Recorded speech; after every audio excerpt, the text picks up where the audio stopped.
क्या वायु प्रदूषण यानी कि एयर पोल्यूशन सिर्फ फेफड़ों और दिल की बीमारी का कारण है या फिर ये अजन्मे बच्चे के दिमाग और मानसिक स्वास्थ्य के लिए भी खतरा बन चुका है?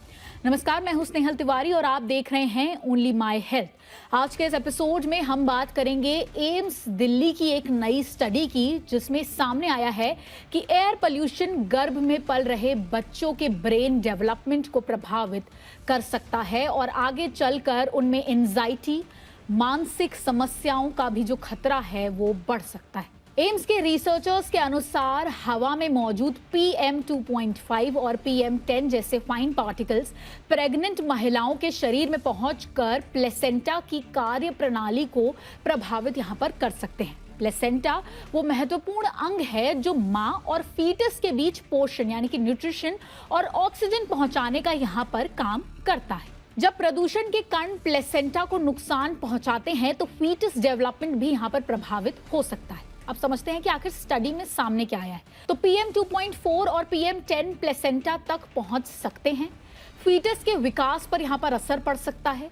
ब्रेन डेवलपमेंट प्रभावित हो सकता है। मानसिक स्वास्थ्य समस्याओं का खतरा जो है वो बढ़ा सकता है। यहाँ पर रिसर्च में ये भी पाया गया है कि प्रदूषण शरीर में सूजन यानी कि इन्फ्लामेशन भी बढ़ाता है। इसका कारण IGF-BP3 नामक एक महत्वपूर्ण प्रोटीन का स्तर हो सकता है जो फीटस और ब्रेन डेवलपमेंट के लिए बेहद जरूरी यहाँ पर माना जाता है। विशेषज्ञों के मुताबिक इस प्रोटीन में कमी आने पर बच्चों के शारीरिक और न्यूरोलॉजिकल विकास पर नकारात्मक असर यहाँ पर पड़ सकता है। यही वजह है कि वैज्ञानिक अब एयर पोल्यूशन को एक गंभीर पब्लिक हेल्थ कंसर्न मान रहे हैं। अब समझते हैं कि आखिर जो प्रदूषण है वो बच्चे तक पहुंच कैसे रहा है। शरीर में इन्फ्लामेशन बढ़ाता है, प्लेसेंटा की जो कार्य क्षमता है उसको प्रभावित करता है, IGF-BP3 प्रोटीन का स्तर जो है वो यहाँ पर घटा सकता है, ब्रेन डेवलपमेंट पर असर डाल सकता है।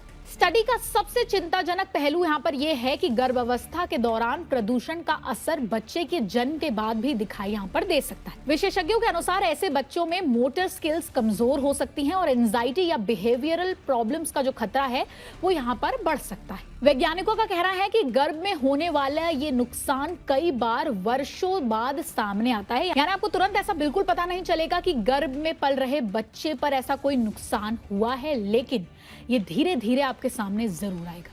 यानी एयर पोल्यूशन का जो प्रभाव है वो बच्चे के मानसिक विकास पर लंबे समय तक असर जो है वो बनाए रख सकता है।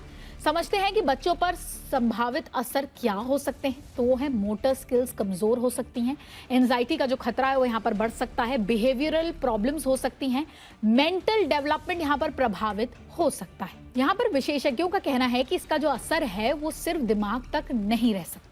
इससे कम वजन वाले बच्चे का जन्म, समय से पहले प्रसव यानी प्री मैच्योर डिलीवरी और भी काफी ज्यादा गंभीर समस्याओं का जो जोखिम है वो यहाँ पर बढ़ सकता है। इसलिए गर्भवती महिलाओं के लिए स्वच्छ हवा उतनी ही जरूरी है जितना पौष्टिक भोजन और डेली रूटीन चेकअप। अब समझते हैं कि आखिर इससे बचा कैसे जा सकता है। तो उच्च प्रदूषण वाले दिनों में बाहर निकलने से बचें, जरूरत पड़ने पर मास्क पहने और नियमित प्रेगनेंसी चेकअप यहाँ पर कराते रहें। बचाव के जो उपाय हैं वो हो सकते हैं प्रदूषण वाले दिनों में बाहर कम निकलें, अच्छी गुणवत्ता का मास्क पहने, घर की एयर क्वालिटी बेहतर रखें, नियमित प्रेगनेंसी चेकअप करवाएं। एम्स की ये स्टडी बताती है कि वायु प्रदूषण यानी कि एयर पोल्यूशन केवल पर्यावरण की ही नहीं बल्कि आने वाली पीढ़ियों के स्वास्थ्य की भी चुनौती यहाँ पर दे रही है। गर्भ में पल रहे बच्चे के लिए अब स्वच्छ हवा एक आवश्यकता बन चुकी है, विकल्प नहीं। फिलहाल इस रिपोर्ट में इतना ही। स्वस्थ रहिए और सतर्क रहिए। मैं हूं स्नेहल तिवारी और आप देख रहे थे ओनली माय हेल्थ।